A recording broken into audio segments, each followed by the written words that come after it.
ایک صاحب کے سوال کے جواب میں فرمایا کہ اتباع سنت بڑی چیز ہے۔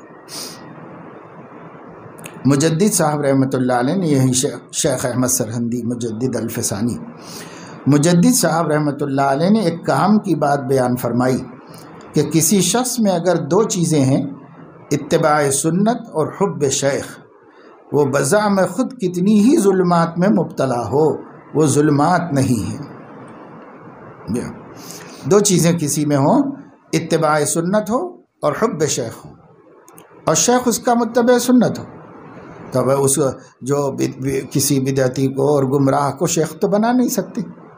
شیخ تو پہلے ڈھونڈ کے دیکھ کے ہی بنایا جائے گا کہ وہ خود متبع سنت اور داعی سنت ہے کہ نہیں، یہ دیکھ کے ہی بنایا جائے گا۔ اب دو چیزیں ہوں کہ اتباع سنت اور حب شیخ۔ حضرت حکیم اختر صاحب رحمۃ اللہ علیہ نے تربیت عاشقان خدا میں کسی کے اپنی محبت کے ذکر کرنے پر کہ آپ سے مجھے ایسی عقیدت، ایسی محبت ہے، اتنا تعلق والہانہ ہے، ایسے کسی نے اپنا حال لکھا تھا، تو اس کے جواب میں فرمایا کہ مبارک ہو، محبت شیخ کلید کامیابی ہے، یعنی کلید کامیابی ہے۔ اگر دو چیزیں ہیں، اتباع سنت اور حب شیخ، وہ بزعم خود کتنی ہی ظلمات میں مبتلا ہو، وہ ظلمات نہیں ہیں، اور اگر یہ دونوں چیزیں نہیں تو وہ بزعم خود کتنے ہی انوار میں محاط ہو، وہ انوار نہیں ہیں۔ اور یہ بھی جاننے کی بات ہے کہ اتباع سنت وہ ہے کہ بلا چون و چرا ہو۔ اس کے متعلق بھی مجدد صاحب رحمۃ اللہ علیہ فرماتے ہیں کہ شرائع میں حکمت کا تلاش کرنا، یعنی احکام شریعت میں حکمت کا تلاش کرنا، گویا یہ مرادف ہے انکار نبوت کا۔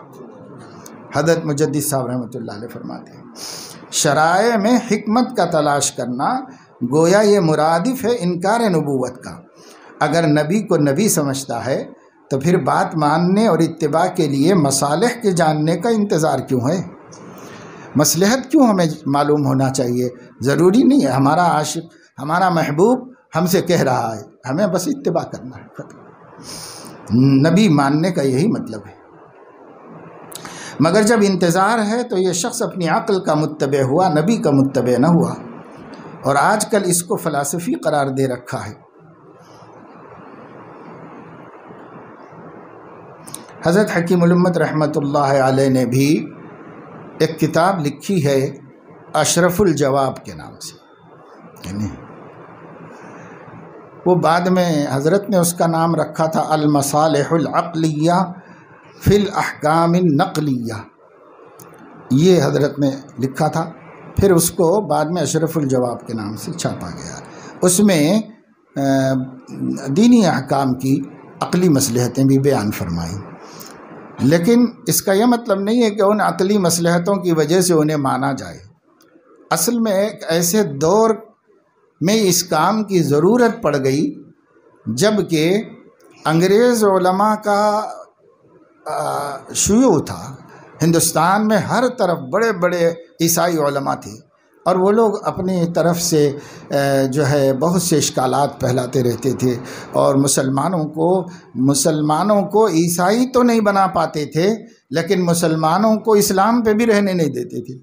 اس لیے ان کے مضامین جو آتے تھے، اور انگریز تو انگریز تھے، بہترین فارسی سیکھ لی تھی، بہترین اردو سیکھ لی تھی، وہ فارسی میں مقدمے سنتے تھے اور ان مقدموں کے فیصلے لکھتے تھے، وہ اردو میں عربی زبان سیکھ لی تھی ان لوگوں نے، تو وہ تو اپنے مقصد کے بڑے پکے لوگ ہیں، تو وہ بڑے بڑے قابل لوگ تھے وہ۔ تو ان لوگوں نے ایسی ایسی باتیں چلا دی تھیں جن سے خود مسلمانوں کو اپنے دین کے احکام میں شکوک و شبہات پیدا ہو جائے، ایسی باتیں ان لوگوں نے چلا رکھی تھیں۔ تو وہ ایک وقت ایسا آ گیا تھا ملت پہ کہ اگر مسلمانوں کو تھوڑا مطمئن نہ کیا جائے تو مسلمان دین سے برگشتہ ہو جائیں، دور ہو جائیں۔ اس لیے حضرت نے ضرورت سمجھی تھی اور اسے لکھا تھا۔ ہمارے نور عالم خلیل امینی رحمۃ اللہ علیہ تھے، دارالعلوم دیوبند کے عربی ادیب، بہترین پائے کے ادیب تھے وہ۔ انہوں نے اس کو عربی میں لکھا اور یہ فرماتے تھے کہ میں چاہتا ہوں کہ بہت جلد یہ عربی میں چھپے اور عرب علماء کے پاس پہنچے۔